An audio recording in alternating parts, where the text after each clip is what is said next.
Hello YouTube, Josh for DaVinci Yuga here. Today I'm going to be giving a deck profile for the new 2014 April 1st format. Got the dark deck out because it is a dark deck, dark man. I'm going to go ahead and begin. First off is the Umbral Horror Unformed. He's a level 4 dark monster, 0/0 attack and defense. His effect is that you have to control him, you have to attack him into your opponent's monster. Then when he dies by battle, he searches out 2 more Umbral Horrors. I've heard him being compared to Box of Friends in this way, but I feel it's something completely different. You can only use his effect once per turn, but it's still pretty good. You get some decent Xyz power going on, mostly rank 4, because this is a rank 4 spam deck, of course. It's a pretty neat monster, reminds me of Spiritomb from Pokemon. The monster that you're mostly going to be getting with his effect is the next one, Umbral Horror Ghoul. He has 1800 attack with the 0 defense. He's a dark monster as well. His effect is that you can make his attack 0 to special summon another Umbral Horror monster from your hand with 0 attack. Sadly, since he has 18, you can't go ghoul into ghoul into ghoul, but you would normally use it to special summon the extra Umbral Horrors that you end up drawing that don't stay in your deck. This one's the Gengar, so to say. Next is the 2 of the Umbral Horror Will-o'-the-Wisp. This one, I only play 2 of it because it's not that good. I feel it's not that good because it's only level 1. So if you draw it, aside from, you need another Umbral Horror, because his main effect is that when he's summoned, anytime he's summoned, you target another Umbral Horror in your graveyard or deck, and he copies the level. So he comes out as a level 1, but he stays a level 4. But if you end up bringing him back anyway and his effect gets negated, then he stays at level 1, which makes him not too good. And it's not worth playing 3, but making it up by playing a rank 1 in the extra deck. It just doesn't help out. This is actually all of the Archetype. There are only 3 monsters in it. But thankfully they are a rank 4 dark spam deck, so there is a lot of support for that. The first support is Kage Tokage. Just go ahead and get that extra level 4 monster when you summon it. And, go ahead and make your plays from there. Make your rank 4s and everything. You do play, the engine to search them out and all. Then comes the Mystic Tomato. I'm using Mystic Tomato because if it dies by battle, you can go ahead and bring out your Unform, the very first one at the beginning. With his effect, if you draw into a tomato, you can suicide the tomato, then suicide the Unform. You take a lot of damage, but it's worth it to get your plays going. Or you can just go ahead and set first turn as well as setting everything else, or just leave it in attack mode, which sometimes I do, and intimidate your opponent. They'll probably attack it and you'll end up getting the effect off of it. Next is the 2 Summoner Monks. They're dark as well. You can go ahead and ditch any spells that you have, any spells that you don't need to use, and go ahead and special summon maybe an Unform from the deck, or maybe a Ghoul to go ahead and continue your plays from there and increase the amount of rank 4s that you can make. Next is the Secret Sect Druid Drew. His effect is similar to Debris Dragon, but you can only, in the sense that when you normal summon him, you special summon another dark monster from your graveyard with 0, attack or defense, or attack and defense. 0 defense, sorry. It has to be in defense mode and its effects are negated. So if you bring back Ghoul, you can't use its effect. If you bring back Unform, it's going to be defense, so you can't use its effect. But it does help you late game when you have a full grave, and you can just go ahead and make sort of an instant Xyz monster, or mid game when you can still make a fairly big play. That's all the dark support. Then I just tech 1 Thunder King to stun the opponent and stall out so I can draw what I need to.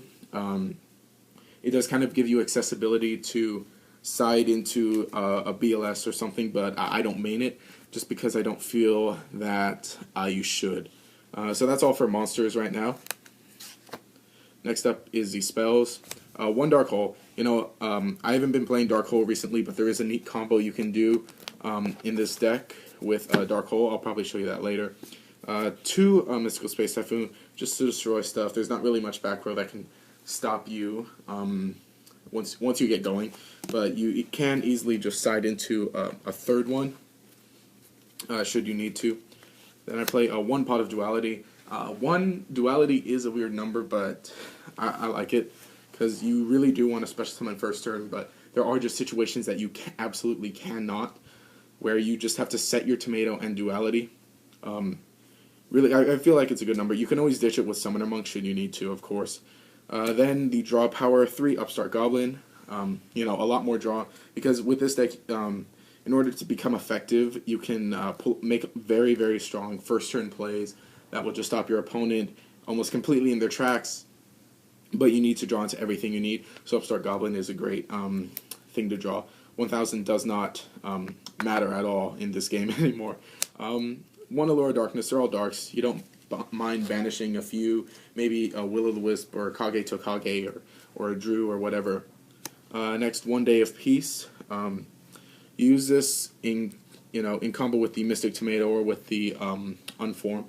Use this, draw into what you need to start, attack with your Unform, get the 2 monsters, you take no damage, and continue your plays from there. Then you have 2 level 4 monsters you can Xyz, and you won't take damage next turn in any way, shape, or form.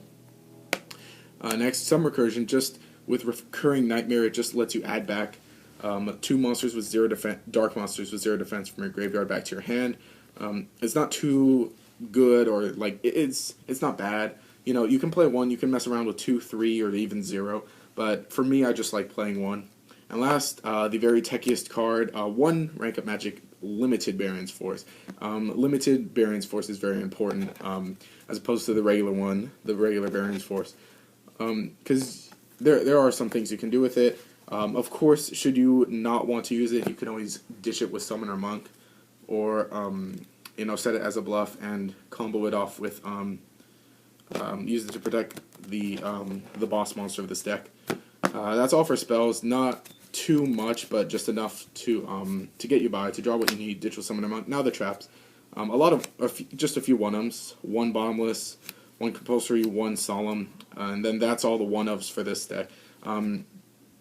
These traps are helpful and important, but aside from that, it's just to get rid of the problematic stuff that you want to stop. Next up, Triple Fiendish Chain. Sorry, let me move that. Triple can seem excessive, but I really do like it. I just want to stop my opponent's stuff. I don't want to play a Veiler in this deck. Although with a Veiler you can warrant the BLS. I just don't want to risk, drawing into the Veiler and not having anything to do. The Triple Fiendish Chain helps out, and yeah, it helps out. Next, I don't want to say I hop on a bandwagon or anything, but Triple Reckless Greed. Just with this deck, you really do have to draw what you need. You can, draw a lot of your stuff with the spells you have, set these, and then on your turn just draw even more, and then make a very strong second turn play, which I have ended up doing in the past. Like I said, with this deck, just how it is, you just need to draw what you need. But when you do draw it, it's very hard to lose. Lastly, the most important card of the deck, 2 Vanity's Emptiness. Just stops your opponent from special summoning, and you can set it up in a way so that you have a very strong field presence. You can protect your opponent's turn, flip this, they can't special summon, and they'll have a very hard time getting rid of this. Very important card. So that's all for the main deck. Now on to the extra deck. 1 Gaga Cowboy just helps you get your final burns off for the end of the turn. That 800 can hurt, can make it game a lot of the times. 2 Maystrokes.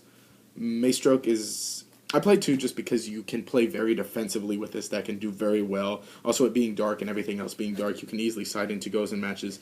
Should you be playing something that really needs a lot of different attributes. Next one, Diamond Dyer, to help you get rid of pesky stuff that you just need gone. You can basically make Xyz monsters for free a lot of the times, and this just to even pop like that one back row that is Mirror Force, just to make it game on that turn. Then 1 Black Ship of Corn. It's a dark, so again that helps out. That becomes very good for the deck. It's just to get rid of very problematic stuff just get that burn off. Then 1 Photon Papilloperative. If your opponent's setting stuff, then this just goes ahead and gets rid of it. This helps make this just helps make it game at that point. Helps you not run into anything, not get hurt by anything that might be set. Then just 1 King of the Pharaoh Imps, 1 of the Daddy Gremlin. Search out the Kage to Kages to continue making your Xyz plays. kind of the boss monster of the deck now. One number 66 Master Key Beetle. This is what you use to combo off with Vanity's Emptiness. So many times I have double Key Beetled and drawn into a Vanity's Emptiness. So you end up summoning the 2 Key Beetles, setting your Vanities. One Key Beetle protects the Vanities, the other Key Beetle protects the other Key Beetle. Your opponent's turn flip Vanities, they do nothing that turn, then you'll just use the other Key Beetle to protect and just keep, you'll end up just keeping 2 2500 beaters on the field with a Vanity's Emptiness and no one special summons at all. If you don't know the effect, basically, you just detach one, and you can protect any card on the field. It can't be destroyed as long as he's face up. If he would be destroyed, you can ditch one of those cards to the graveyard instead. So, very helpful in that sense. That's kind of this is the basic point of the deck. Key Beetle, Vanity's Emptiness. That's how you win. Then just one Utopia, because it helps. It can help protect things. Should you not have any other sort of protection, just negate any attacks. One Vylon Die Sigma. I like this card because certain decks are getting very attribute based in this format. Boojins are all light, and what else? Just a lot of things are very attribute based. So you do have the potential to make the rank 4 Xyz monsters that require 3 materials. So you can go ahead and bring out a Sigma, take their monster, and just run rampant upon their entire deck. One Gemini Pearl, it's the extra beats. It's an extra beater, can't be affected by Fiendish Chain. So it's just for overall beats that if you can only make an Xyz monster that requires 2 Xyz materials, go ahead and make this and kill certain things. Then one Evil Swarm Ouroboros. It's pretty good. It's the Xyz version of Trishula. Goes great with the deck. Of course, a dark as well. So, just great effects. Not too much of an explanation done. If you could run an Xyz version of Trishula, it's a good idea too. One number 85 Crazy Box. I like it for the fact that it's 3000. You can use it to stall. Should you side into it's an Eradicator target. Should you side into that? If you run into a skill drain, then it's just a massive 3000 beater that you can just make for 2 Xyz monsters. Works great with the deck. Lastly, I'm trying this out. The number C69 Heraldry Crest of Horror. It's a 4000 beater. That's basically Mirror Force.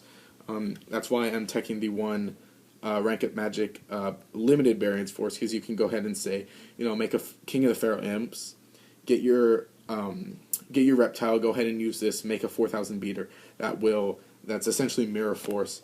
Of course light, so you do get more potential to side into like chaos variant stuff. Just the fact that it's an almost free 4000 attack monster. You can also try like the Umbral Horror specific card right here. It's only a 3000 beater, but when it comes out, it pops a spell or trap. But I'm liking this much better. So that's all for the extra deck. Let me just go ahead and show you that Key Beetle combo that I mentioned earlier.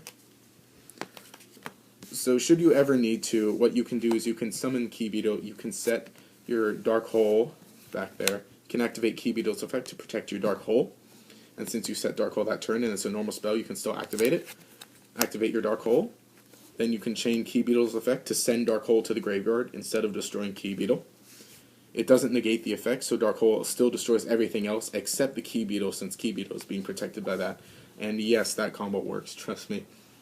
With anything else, you can just go ahead and set anything you don't want to use just to protect Key Beetle with its own effect, because I really like that versatile effect that you can use.